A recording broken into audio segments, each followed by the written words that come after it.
إذاعة جمهورية مصر العربية من صباحك وعسل بتفتح مزهر. إذاعة جمهورية مصر العربية. طيب مساء الخير يا جماعة. طبعا احنا كنا المفروض نعمل انترو كده زي البودكاست المشهورة محترم. احنا مش محترمين لسه. هو يعني احنا ما نعرفش اصلا احنا محترمين ولا لا، يعني احنا لسه بنبدأ، فاحنا مش عارفين بصراحة نقول لكم ايه في الاول. بس احنا بودكاست اسمه خبطة منتصف العمر، وهتفهموا ليه اسمه كده من خلال التوبكس اللي هنتكلم فيها في البودكاست. الاول عايز اعرفكم بينا. انا عمرو، وانا كريم، وانا معتز الصراحه.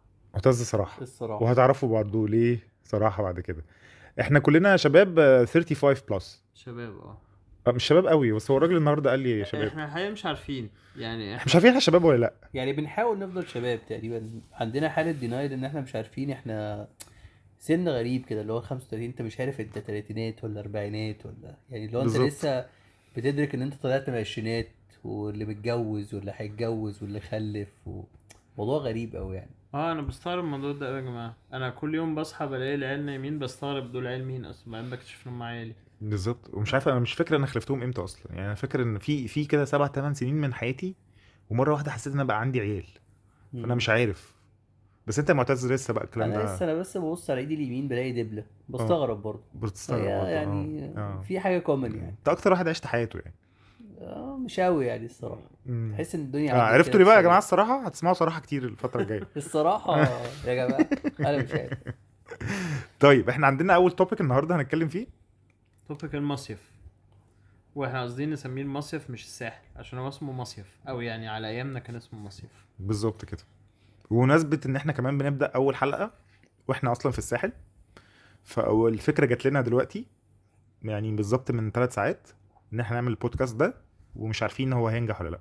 فاحنا عايزين نتكلم على المصيف زمان versus دلوقتي، والحياة كانت عاملة ازاي زمان، والبساطة في المصيف كانت عاملة ازاي زمان، ودلوقتي بقت عاملة ازاي. كريم هو اصلا دلوقتي تحس ان هو ما بقاش مصيف، بقى ميشن. يعني انت محتاج عشان تروح اي حتة في الساحل محتاج تبقى معاك شوية اسلحة من نوع QR كود تخش بيه، وQR كود تاني تخش بيه البحر. وبعدين تبدأ تسأل اسئلة من نوع انت تخين فشخ، طرطش كتير، ما ينفعش تخش. انت صاحبك اونر بس انت جربوع، مش هتخش معاه. بالظبط. او لما تخش مع صاحبك تقعد في حتة، يعني في حتة ناس بتأجر، وحتة اونرز بس، وحتة اونر معاه واحد جربوع، يعني بالظبط. في ميكس كده. يعني انت في حواجز بتعدي بيها، مش بس QR كود، يعني هو في كشف هيئة بيحصل لك وانت داخل.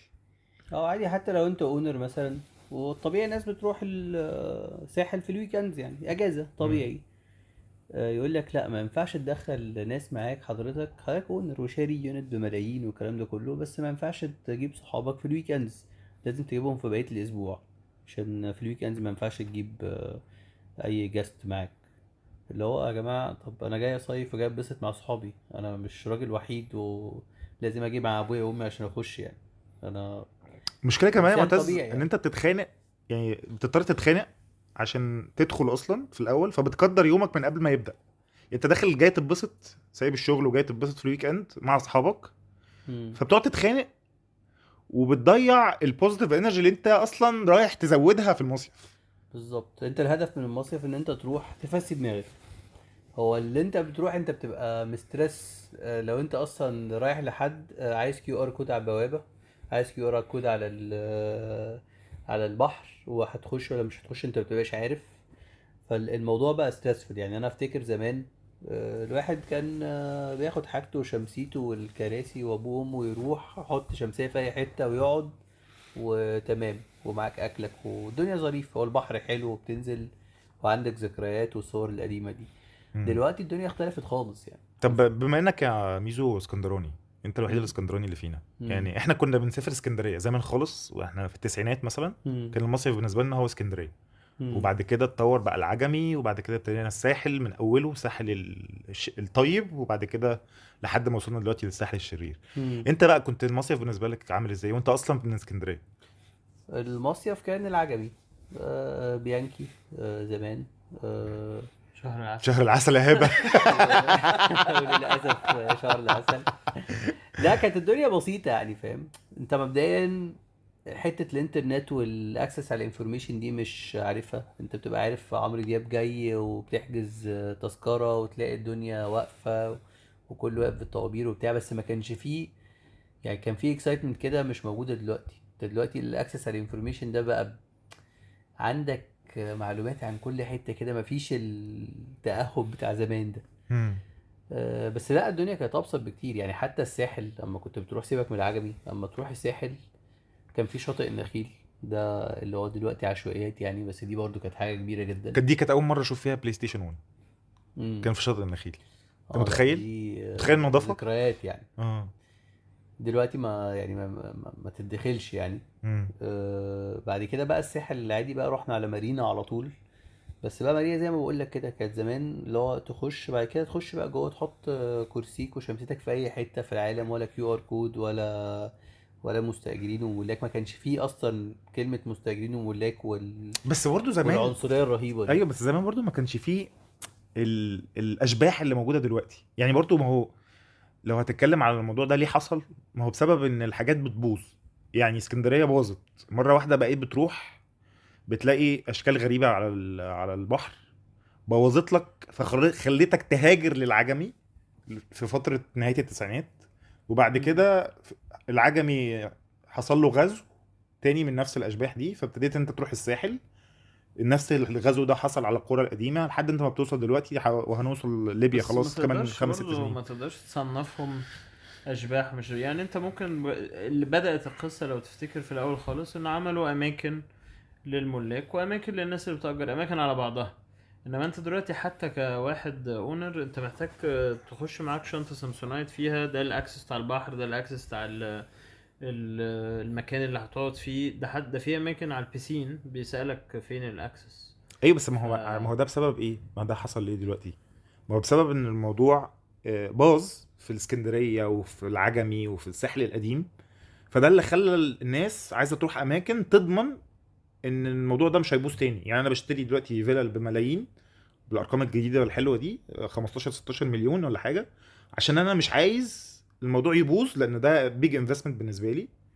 عشان انا لما اوصل بعد 10-15 سنه ما اجيش حد الاقي ناس غريبه جايه تقعد معايا، او ناس يعني خلينا نتكلم بس عشان ما نبقاش عنصريين، من مستوى اجتماعي تاني. تمام؟ انا مش دافع الانفستمنت ده كله عشان خاطر اصيف في مكان زي كده. فهو ده اللي حصل بسبب الموضوع ده. الموضوع بقى اوفر طبعا، بس هو ليه الكلام ده ما كانش موجود في التسعينات في اسكندريه اللي هي كانت شاطئ عام مش محتاج تعمل اي حاجه؟ انا بتهيألي علشان الموضوع زمان كان ابسط يعني. انت كانت سعادتك في المصيف في ايه؟ تروح مكان معاك ألبوم عمرو دياب الجديد على شريط كاسيت، رايح البحر شايل الشمسية و9 كراسي على ظهرك ماشي بيهم بتاع 5 كيلو في الرملة، وتحطهم وتتنقع في المية 9 ساعات وتطلع ومبسوط جدا مفيش حاجة. كانش فيه اصلا طلبات تانية. انت دلوقتي بتروح الساحل تخلص البحر تدور عربيتك رايح مش عارف تسهر فين، ولا رايح تتغدى فين، ولا رايح حفلة فين، ومسافات قد كده وكله ورا بعضه. وتحس حتى ان الناس ما بقاش فيه ريلاكسيشن، بقى فيه بريشر ان انت عايز تلحق. انت بتيجي تسوق كمية سواقة اصلا في الساحل دلوقتي طبعا يعني مش طبيعية. انت تقريبا بتسوق اكتر ما بتسوقها في القاهرة. انت اقل مشوار تلت ساعة نص ساعة وتروح وتيجي وعايز تقابل صحابك ومش عارف فين يعني الموضوع بقى انا اعتقد اللي بيحصل ده كله ان برضو الناس ما عندهاش اكسس على حاجة بابليك كويسة. فالناس تبقى على طول عايزة تابجريد يعني. اللي رايح حتة بابليك وبعد كده بتتدهور مع الوقت، فبقى عايز يروح يشوف الناس دلوقتي بتصيف في العجمي، انا عايز اجرب العجمي دي، فيجرب مرة واثنين وثلاثة تلاقي الدنيا حلوة، يجيب ناس ويجيب ناس. الناس التانية بقى مش عايزة الزحمة دي فتابجريد. هو مصر الناس على طول لازم تابجريد يعني. زمان مارينا دي شوف كانت مارينا عاملة ازاي، لسان الوزراء والممثلين والحفلات والمسرح الروماني ده يعني اللي هو كان اول مرة اشوف حفلات يعني محترمة كان فيه. شوف دلوقتي بقى صحراء، اسمها ليلة تلفزيون. دلوقتي بقى صحراء. فنان هاني شاكر كان مكسر الدنيا. ليه بقى صحراء؟ عشان دلوقتي خلاص بقى فيه ابراج العالمين والكلام ده كله. فهو على طول في مصر فيه شيفت كده ما بين الحاجات ما بتعرفش تحافظ على نفسها، فالناس تبقى على طول عايزه تابجريد والقديم بيبوظ بيتدهور. بس انت مش شايف انه في نيد اتخلقت؟ يعني زمان زي ما عمرو كان بيقول كان كل حاجة بابليك لكل الناس وما كانش فيه مشكلة. النيد بتاعت انه كل الناس عايزة تجرب بقى في ترندز هو بقى الناس كلها عايزة في تجربها. بقى في حاجة كده زي ايه فومو، فاهم؟ اللي هو انا شايف الناس دي مبسوطة هناك، فانا عايز، ما دي برضه أنا شايف الحتة بتاعت الاكسس على السوشيال ميديا والكلام ده كله. الناس بتكومبير. انا امم دلوقتي ايه ده، انا بصيف في العجمي، بص يا عم الناس في العلمين عاملة ازاي. امم طب انا عايز اروح هناك. يعني على طول كل واحد في حتة بيكومبير نفسه بالحاجة التانية ونفسه يجرب الحاجة دي. والسوشيال ميديا كمان سرعت الريتم بتاع الترندز ده قوي. ما بقتش الحاجه بتقعد ترند فتره طويله. يعني الاول هسياندا دي مثلا بدات من كام سنه، من 4 5 سنين، كانت هاي اند يعني. دلوقتي بقى يقول لك لا، اللي قاعد في هاسيندا باي ده ما بيئه، هي يروح هاسيندا في وايت ومش عارف يروح هاسيندا ويست ومش عارف يروح فين. بالظبط. فانت الموضوع حتى ما بقاش بيقعد فتره طويله زي زمان. يعني انت اسكندريه دي كانت زمان من الستينات لحد التسعينات كويسه، الناس كلها بتروح اسكندريه. اللي بيروح لمنتزه بقى، المعموره اللي هم احسن شويه يعني، او مم. ليفل اعلى شويه من الشواطئ العامه. وبعد كده ابتدينا نروح العجمي. العجمي برضو قعد له بتاع 10 سنين. وبعد كده ابتدينا الساحل الطيب 10 سنين. بعد كده ابتدى بقى من بعد الثوره ابتدى الساحل الشرير. بس هتلاقي كله سببه، انا مش عارف مين اللي قرر يصنف. يعني في امم دايما فكرة تصنيف انه ده بتاع الناس اللي شكلها عاملة كده، انما ده بتاع الناس اللي شكلها عاملة كده. امم بيتهيألي ده برضو بيحط بريشر على الناس اللي بتنزل بفول ميك اب وحاجة. انا فاكر يعني في التسعينات مصيف بتروح لابس تيشرت بيجامة على مايو بقاله 3 سنين معاك ولا حاجة ومحدش مهتم. مش ما كانش واحد بيبص ايه، بالعكس انت كنت بتاخد يعني يمكن اوحش لبس عندك بتروح بيه المصيف، لان هو انت مش محتاج تعمل حاجه، انت قاعد بالمايو طول مم. اليوم وهتنزل بالليل باي حاجه وخلاص. ما حدش كان بيفكر هيلبس ايه قوي في بس انا اعتقد احنا طبيعة الشعب اصلا بيحب يصنف. يعني امم احنا دي كلتشر عندنا زي ما انت قلت كده. الناس حتى الناس اللي هي المفروض بقى، اللي انت الناس التانية اللي انت بتقول عليهم اشباح، اللي هم من سوشيال كلاس مختلف. يعني المفروض بقى الناس اللي شارية فاسياندا والكلام ده كله هم فاينانشلي وسوشيالي المفروض ان هم مختلفين. هم برضو في ديسكريميشن جوه. امم يعني حتى جوه الكومباوندز الفشيخة اللي في الساحل في ديسكريميشن. هو انت عندك شاليه بس ولا شاليه ومش عارف عندك انت فيلا، انت تبعنا فيلا ولا بالظبط. شاليهات؟ والفيلا الووتر فرونت ولا عادية؟ فيعني حتى هاسياندا دي انا مره برضو كنت بكلم حد مش عارف، بقول له مين عنده فاسياندا، عنده فاسياندا فين؟ باي. ايه ده؟ لا باي، لا باي دي بيئه. امم بيئه ايه يا جماعه؟ يعني امم هو ايه اللي بيئه؟ ده على اساس ايه؟ متفهمش الناس دي عايشة فين. وبعدين معلش يعني احنا 90% من الشعب يعني مستواه طبيعي تحت جدا خط الفقر عادي، اصلا. يعني اللي هو مفيش يعني. بالظبط. فاحنا ليه بقى بنصنف نفسنا وبنتعج ما ننبسط؟ امم هو يعني معلش البلاد اللي بره دي استراليا ولا البلاد اللي عندها بحر ولا اوروبا ولا بتاع، ما الناس دي كل البابليك بيتشز ظريفه، مفيش الحاجه الرهيبه دي. الناس عندها اكسس، يعني دي مش حقيقة. محتاج. انت المشكله بقى ان انت هنا ما عندكش اكسس لحاجه بكواليتي كويسه. يعني الصراحه اتبسطت من العلمين الجديده دي ان هم عاملين لهم بحر ببلاش. امم خلي الناس تتبسط، ايه المشكله؟ امم انت كده عندك الاوبشن ده ولا عندك الاوبشن ده. وحتى اللي بيحاولوا ينظموا بقى فيه افواره في الموضوع. يعني يبقى معاك، انا منبهر مثلا لما تخش مراسي بكيو ار كود وانت خارج عايز اشوف الكيو ار هو كود. مش طب هيخرج، انا خارج، هيحبسك. انا طب مش خلاص فاهم. انا قاعد يا جماعه. يا عم انا مبسوط في انا مراسي مش شاطر هطلع. وعرفت اهرب. انا يعني جربوع ونطيت من على السور نجحت. كافيني وخليني اخرج بقى بره، امم ابعد كجرثومه عن المستودع الجميل ده. لا امم يشوف كيو ار كود انت.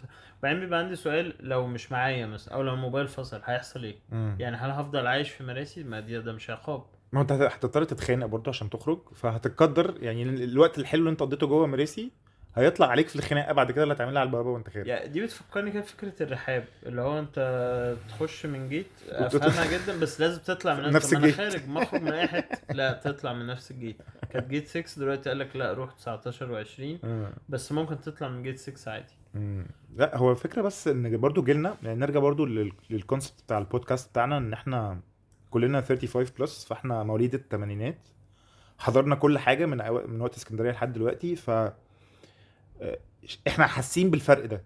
هل بقى نيو جنريشن ولادنا، او اللي اكبر شويه من ولادنا، يعني احنا ولادنا برضو لسه صغيرين، الجين زي ما بيقولوا كده، اللي هو اصلا اتولد شاف الساحل الشرير بس، ده هيبقى ايه يعني؟ ده هيبص على الموضوع ازاي لما يكبر؟ اكيد هيبقى في اشر منه. ما هو اشار فين؟ احنا رايحين ليبيا أعتقد خلاص، هيجي في يوم ما من فيش، الأيام ما هو يا ابنك جماعه الساحل يقول قفل. يا فين ايام زمان لما كنا بس بنخش بكيو ار كود، الحياه كانت سهله. تخيل يوم من الايام هيجي ده. فيس ريكوجنيشن هو بعد الفكره كده. كلها هو امتى التحول ده حصل؟ يعني انا سافرت وسبت مصر كده ايه 7-8 سنين، اللي هو انا سافرت في 2013. قبلها كان مفيش الكلام ده كله، يعني ما كانش فيه ولا كيو ار كود ولا بتاع. كنت بروح بحر مع صحابي، خدهم كلنا ادخلهم معايا ونخش اي بحر احنا عايزينه، ولا حد بيقول لك كيو ار كود، ولا انت اونر ولا مستاجر ولا غيره. سافرت، رجعت، لقيت بقى ايه؟ في حاجه اسمها ساحل طيب. ايه ده ساحل طيب وساحل شرير؟ ايه يا جماعه ده؟ ايه اللي بيحصل ده؟ ايه كيو ار كود؟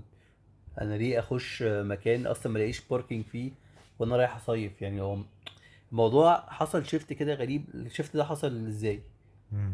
انا مش فاهم. ما انا هو فجأة كده اتفاجئت. كلنا اتفاجئنا يعني، وكل الناس اللي في سننا اتفاجئوا متهيألي يعني، وبعدين ما احنا حدش حس عمالين بالموضوع. نمد بسرعة، يعني غالبا الجيل اللي هو جان زي دلوقتي ده غالبا لما يكبروا هيصيفوا في بني غازي او حاجة يعني. ما هو فعلا ما خلاص، ما عارف بقاش فيه هنوصل خلاص، لفين. هو لا، انت قفلت لحد ما تروح كده خلاص. وبعدين الستاندردز مرة واحدة اختلفت. هو يا جماعة انا عشان اروح الساحل الشرير ده انا لازم بقى اروح اسهر ب 2000 جنيه. ده طبعا 2000 جنيه ده يعني يمكن ده بس تتفرج على من بيسهروا سنة ما سنتين يعني. تسهرش. الكلام ده 2000 جنيه ايه يا يمكن ابني؟ الاسعار احنا جايبين بقت النهارده اغلى. 3 فطاير ب 2000 جنيه. قال لك كيكيز ومش عارف مين يعني ايه. اه آه، الدنيا اتطورت بقى تطور لازم تروح غريب. مكانين، يعني اه كيكيز ما وتافطر في ما ينفعش. ساتشي او ساتشي لا وتيجي. لا، بتروح على مكانين وبعد كده تافطر في عند حد من صحابك في البيت. وترجع في البيت. اه بالظبط، يعني مش هينفع ومشكلة كده. لو انت قاعد في مراسي كمان مش هتعرف تخش البحر في مراسي، فهتضطر تطلع بره. امم تروح تاخد اكسس في بيتش تاني وتدفع فلوس امم عشان تعرف تنزل البحر. صح، او تضرب مشوار لألماظة باي عشان تنزل البحر عشان تبعد عن الناس اه اللي مش هيبقى غالي قوي يعني برضو. مم. 50-60 ألف يعني. طب مش بمناسبة حاجة. التوبيك اللي انت فتحته ده يا ميزو، دلوقتي انت بتقول دلوقتي بقى الموضوع صعب وبقى في حاجات كتير لازم تعملها في المصيف، وتروح كيكيز ومش كيكيز والحاجات دي. ايامنا احنا بقى كنا بنتبسط ازاي بالمصيف؟ والله فطيرة السجق وفطيرة السكر بالكاسترد عمرهم ما خيبوا. وفي المعبد وكان عندك انا يا لهوي، انا فاكر يا جماعه السينما الصيفي دي، اللي هو انا شفت فيلم الليمبي ده في سينما صيفي. انت بتبقى قاعد بقى حران ورطوبه وبتاع وقاعد مبسوط جدا. وبعدين بتشوفه كل يوم، يعني انت لو قاعد اسبوعين آه. هتشوفه 14 مرة وكل مرة بتضحك. بس وتروح يا باشا لو انت برنس تروح مارينا، تروح صابر تاخد الرز اللبن بتاعك، ولو انت بتشيش تمام. الدنيا كانت ظريفه جدا.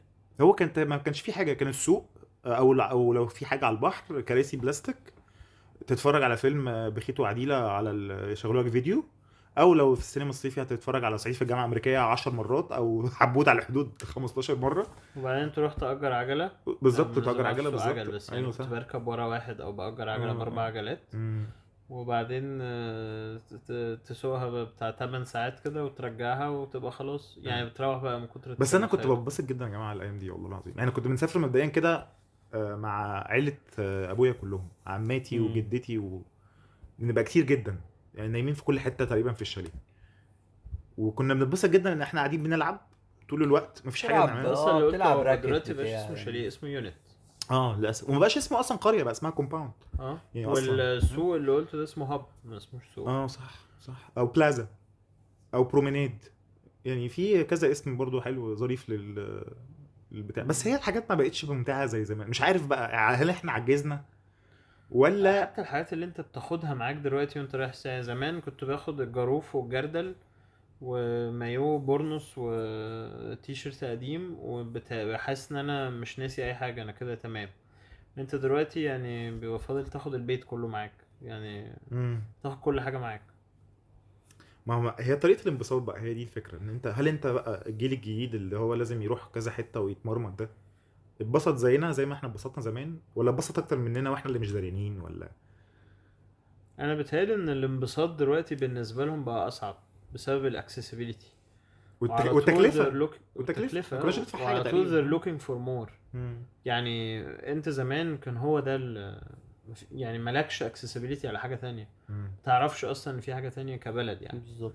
انما انت النهاردة هو راح مكان عايز يروح المكان اللي بعده، مكان جديد، نشوف مكان اجدد وات ايفر يعني. هو دلوقتي في ترند كمان طالع ان الناس بقت بتصيف بره مصر.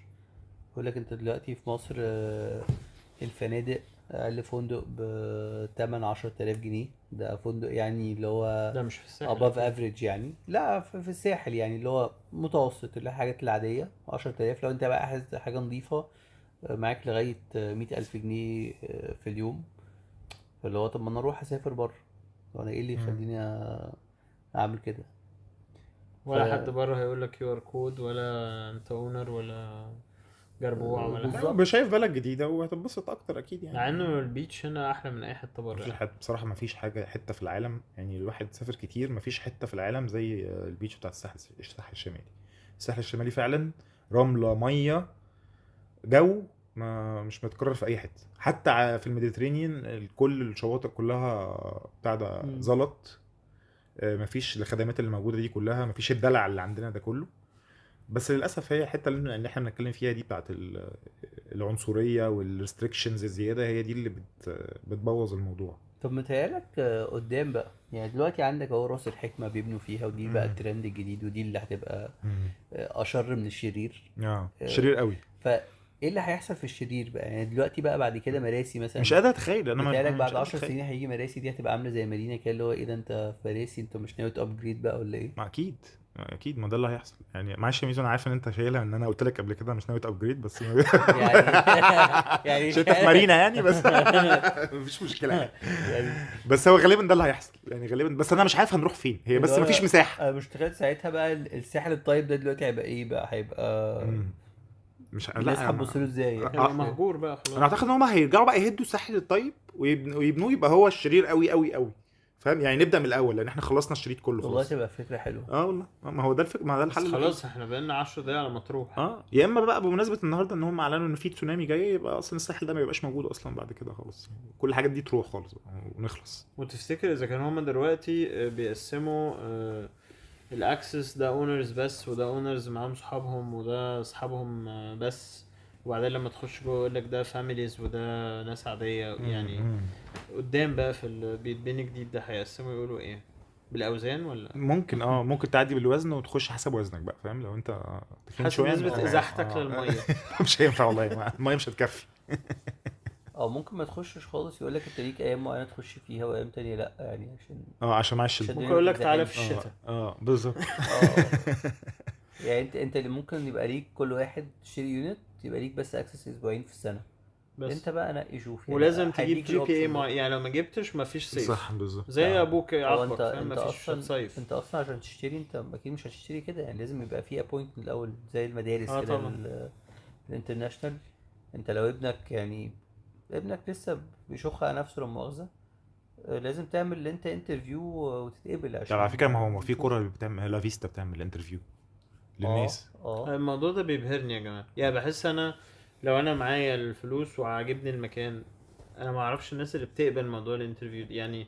لو انا ما عدتش في الانترفيو يحصل ايه؟ هبقى عايز اعرف طب انا ما عدتش ليه يعني. مثلا السوفت سكيلز بتاعتي مش لا هي مناسبة مشكله ان للمكان. الانترفيو ده بقى سيلينج بوينت ليهم يعني. دلوقتي بيقول لك ده انا واخد في لافيستا، اللي هم بيعملوا بقى سelection فاين سelection للناس، طبعا فاهم؟ وتلاقي مثلا ان هم بيمنعوا المحجبات ان هم ينزلوا البول بتاعهم، وواحد راح يشتري يونتس في لافيستا في كل المحافظات ومراته محجبه اصلا. يعني انت بتدفع ملايين ومراتك شخصيا مش هتعرف تستمتع، او ممكن اي حد يقول لها كلمتين وهي نازله البول بتاعها اللي هي دافعه فلوسه. الموضوع ده مصيبه. انا يعني انا مش عارف ازاي سايبينه كده، مش بفهم ازاي واحد بيحكم على اي حد من وات ايفر هو بيعمله يعني او لبسه انا او النهارده لبسها. رحت اشتري مراتي يا عم النهارده مش محجبه، افرض بعد 5 سنين يا عم قررت تتحجب، معلش تطلع من وبعدين البسين مش وتشوف لك حتة مش تانية. تنزل البول، معلش. بعتذر منك، مش هتنزل البول. ما مفيش دي حاجه غريبه جدا يعني. مفيش. حضرتك مش طب عاجبك؟ حضرتك احنا في مصر مش في فرنسا مثلا. لا انا منبهر بس ان المكان اللي جنبه فرنسا ايه يا محجبات ابني؟ هو بيحصل في بينزلوا. فرنسا؟ ما بيحصلش يعني. هو ما في فرنسا نفسها اللي هي اصلا فيها اضطهاد للمحجبات ما بيمنعوش البوركيني ان هم ينزلوا الشواطئ بتاعتها. لا وبعدين الاماكن اللي نزل يعني، هل في حادثه حصلت مثلا واحده محجبه او بوركيني نزلت بسين وحصل حاجه يعني؟ انا مش عارف. مع يعني ما دام هي لابسه خلاص خامه معينه بتاعت يعني لا، هي بوركيني دلوقتي اصلا بقى حتى موضه يعني. بقى استاذه هاديه غالب عامله لنا يعني فاشن شو بالبوركيني يعني. دي فبقى عملت حاجة مش عارف شيء. ان هي عملت شاطئ بتاعها لا والله، بيتش في العالمين. لا والله بجد؟ العظيم، والله. يا نهار ابيض. وده ينفع فيه محجبات؟ ما هي عامله تخيل بقى. هيلاقوا لها حاجه. هو غالبا لا، يعني مش محجبه هينفع بشكل نخش فيه. معين. يعني هو- لازم تبقى هو محجبه صح، هي بطريقه معينه. لازم تبقى مش لابسه أي هادي حجاب. غالب. بالظبط، الوان معينه، الوان بالظبط. صيفي، مش الوان كئيبه. بالظبط. او اللي بيتضرب بقى عند الافريقي بقى، أنت فاهم، المايوهات اللي بتتضرب عند الافريقي فاهم، مش شاذلي. بس هو يعني الفكره ان هو برضو انت في الاخر انا شايف يعني، عشان نقفل الموضوع بتاع المصيف ده، ان كل واحد يصيف بالطريقه اللي تريحه. يعني انا بقى رايح في قريه ساحل شرير، ساحل طيب، والله انا ببسط لما اروح اقعد على البحر بالشبشب والمايو، واكل كيس شيبسي ولا واكل فطيره واروح، والعيال تتبسط. فهعمل كده بقى في اي حته، طيب شرير، هو ده اللي هيريحني. مش هقعد انا بقى اعمل اللي يعجب الناس وانا بقى قاعد من جوه بغلي ومتضايق مش مبسوط. ولازم، انا وجهة نظري لازم يبقى فيه كنترول على طريقة الكنترول. انا بحس كل واحد بيطلع بفكرة ريستريكشن بينفذها تاني يوم الصبح. اللي هو تعالى نعمل QR كود على الكيو ار كود. في اماكن عاملة الاكسس بتايم ليميت، يعني تأجر في مكان مثلا لو انت مش اونر يديلك اكسس على البحر 3 ايام. طب لو قاعد 4، لا معلش تحجز معانا اسبوع. يعني مش، طب انا لو قاعد 4 ايام بس، وبعدين ايه الفكرة يعني؟ انا مش مثلا هربان او ضاحك على او سارق يونت. انا رحت الراجل صاحب اليونت واتفقت معاه على رقم معين، ودخلت من باب الكومباوند عادي، مش هربان وكل حاجه، وبعدين ما بعملش حاجه ما بشوفش على البحر، يعني مفيش حاجه يعني. ممكن تكون بتشخ على البحر بس انت مش داريان يعني. في البحر مش في على البحر. لا البحر مفيش مشكله، ما السمك بيشخ في البحر جت عليه. انا شايف مش ان احنا مشكلة. كمان يعني نورماليز موضوع ان انت مش لازم تبقى لابس قميص كتان عشان تخش البحر. تصدق انا ما جبتش قميص كتان لحد دلوقتي. انا مش عارف الموضوع ده مؤثر خلي فيا بالك جامد انت جدا. ممكن لو رحت ساحل الشرير أنا مش قاينها. هيبقى شكلك طب وحش انت كده قوي. مش تيجي معانا انا بكرة بقى انا مش خلاص. قاين خالص. ولازم تبقى فاتحه، يعني قافل زرار واحد. لو زرارين طب مصيبه. ينفع انزل وشي في الميه ولا ما ينفعش؟ ما ينفعش، ده انت لو غرقت هتشوف الكيو ار كود بتاعك قبل ما بجد؟ يطلعوه. والله. لو مش اونر بتتصرف، الاونر يجي يخرجك. يا نهار ابيض. طيب ده يا جماعه كان يعني كنا بنتكلم كده على المصيف، ايامنا والايام الجميله اللي احنا فيها دلوقتي، وده كان اول توبيك معانا في الحلقه الاولى. ان شاء الله يكون عجبتكم، ونشوف كده لو عجبتكم نعمل بقى حلقات تانية ولا لا. شكرا ليكم. ولو ما عجبتكوش هنعمل برضه. هنعمل، مفيش عادي مشكله، يعني. ادينا بنجرب. احنا مش خسرانين مستنيين ايه؟ حاجة من حد. خسرانين ايه يعني؟